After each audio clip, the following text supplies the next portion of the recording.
All right, guys. So I was not lying that this lesson is going to be massive. All right, it's going to be a combination of algebra and geometry concepts, and we are.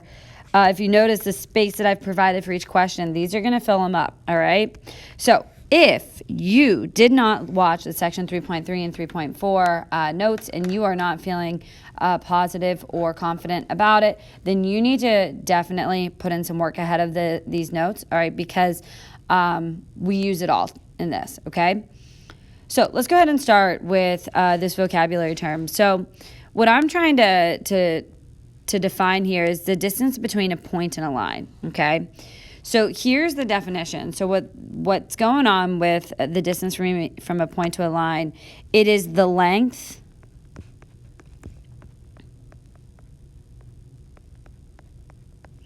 of the perpendicular segment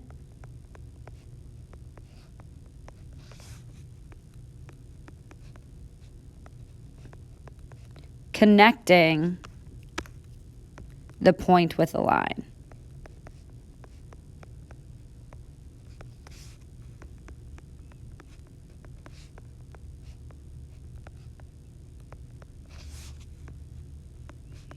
All right. So we're going to draw a picture of this so that you can see what we're trying to find here, okay?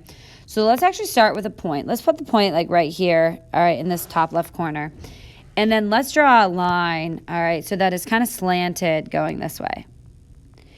And what we need to do is we need to find the length or the distance between that point and that line. All right, so if we reread that definition, it is the length of the perpendicular segment connecting the point with a line. So what I'm going to do now is I'm going to draw the perpendicular segment connecting that point with that line.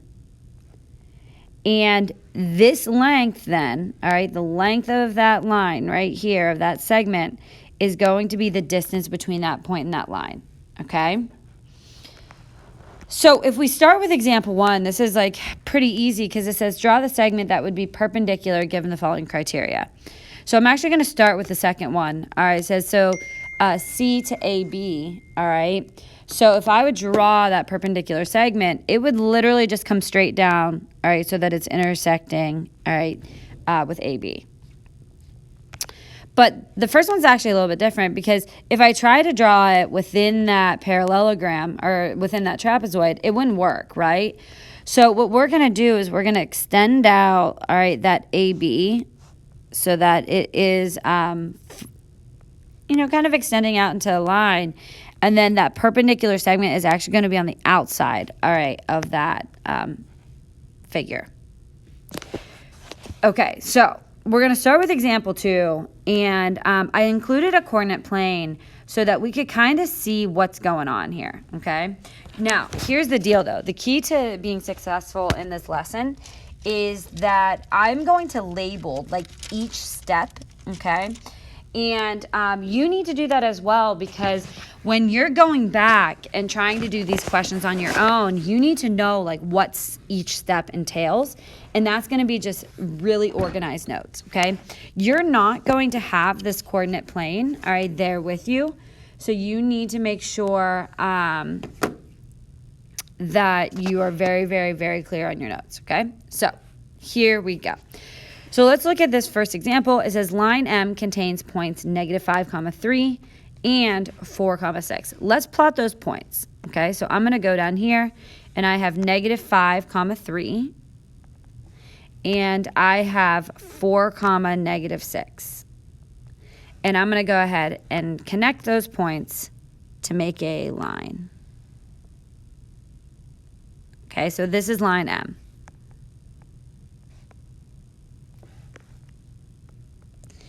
And now it says find the distance between that line and point 2, 4. Okay, so I'm going to go ahead, plot a point here at 2, 4. And this is point P. Okay, so algebraically what we're going to do is we are going to find the distance, all right, between those 2 points. So what that means, again, all right, is that we need to find the length of this perpendicular segment, all right, that's connecting the two. Okay, so we need to find the length of this segment right here. So how do we do that? All right, so here's what our plan is. What we're going to do first is we are going to find the equation of line M, okay? So that's going to be our first step, and we're going to title that equation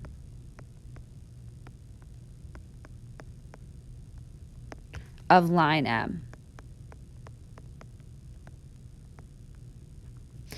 So we know how to do this, all right? So let's go ahead and rewrite those points down. So we have negative 5, comma 3, and 4, comma negative 6.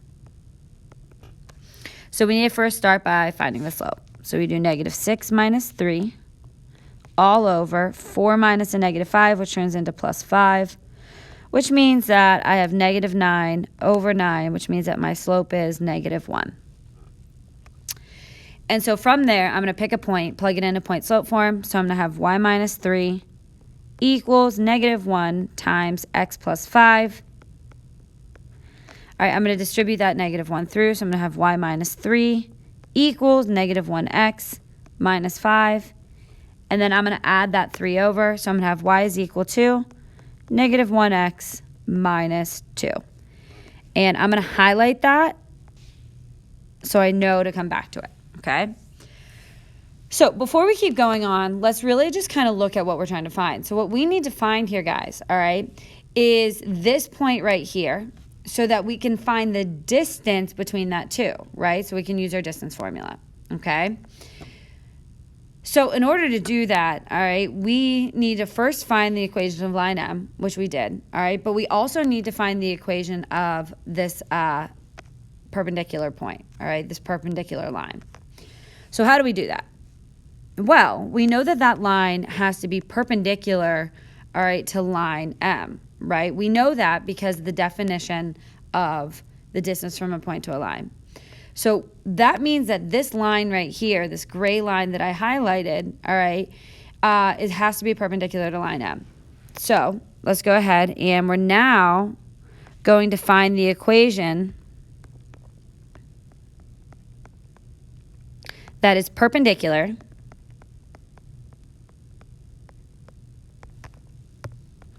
and passes through point P. So it passes through P, okay? So here's what it means. So if the slope of line M was negative 1, what is your perpendicular slope? Well, it's positive 1, right? And it has to pass through point P, which is 2, 4. So I now need to write the equation that has a slope of 1 that passes through 2, 4. So I'm going to do y minus 4 equals 1 times x minus 2. I'm going to distribute that 1 through. So I'm going to have y minus 4 equals 1x minus 2. Add that 4 over. Y is equal to 1x plus 2. And I'm going to highlight that. Okay. So we now have to go back to algebra, all right? Because what I need to do is I actually need to find algebraically, all right, the intersection of those two lines, all right? I need to find the intersection of those two lines. So do you guys remember how to do that? Well, it's called systems of equations, which I know you guys have heard of before, all right? So it's the systems of equations. So we now need to find the intersection between those two. So that's going to be our step 3. All right, so we need to find the intersection. And we're going to find that intersection through systems of equations.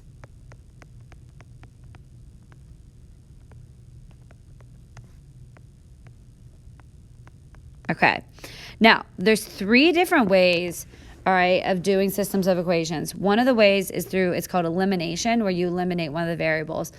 Another way is through graphing, which you're not always going to have a coordinate plane. And then the third one is actually the one that we're going to use, which is substitution. So what I want you to look at is, what are both of these equations set equal to? Well, they're both set equal to y, right? So what I'm going to do is I'm going to take this 1x plus 2 and plug it in for that y right there, all right? And so we're going to do 1x plus 2 equals negative 1x minus 2. All right, and now we're going to solve this. So we need to find the coordinate, all right, of that intersection point. So I'm going to add the 1x over. So I'm going to get 2x plus 2 equals negative 2. I'm going to subtract that 2 over. So I'm going to get 2x is equal to negative 4, which means x is equal to negative 2. But you have to remember, all right, that it's the coordinate, all right? So I need to have a y value as well. So the key here is you can actually plug it into either one of those equations in order to get your y, right? So I'm going to take the negative 2 and I'm going to plug it into this one right here. So I'm going to have 1 times negative 2 plus 2, which means that negative 2 plus 2 is 0. So that means that my y coordinate is 0. So my point of intersection is negative 2 comma 0. And now we're one step away, guys, all right? So we're now one step away, which means that, all right, we need to find the distance between those 2 points.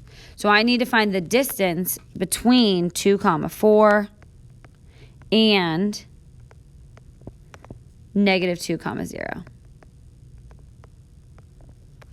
All right, so using our distance formula, all right, our distance formula is, all right, the square root of x2 minus x1 squared plus y2 minus y1 squared. All right, so plugging in, I would get 0 minus 4 squared plus negative 2 minus 2 squared. All right, which gives me the square root of negative 4 squared plus negative 4 squared, which again gives me the square root of 16 plus 16, which gives me the square root of 32, okay? Now, in this lesson and from here on out, I want you to make sure that you simplify your radicals, okay? So there's different ways of simplifying your radicals, and I'll make another tutorial video and put it in the helpful tutorial video section of how to simplify radicals. All right, but the square root of 32 can be split up into the square root of 16 times the square root of 2. And then the square root of 16 is 4. So this actually simplifies into 4 root 2. And that, my friends, all right, is your final answer. And that was a lot of work, okay? So I'm going to pause here, and then we have another type, all right, of these.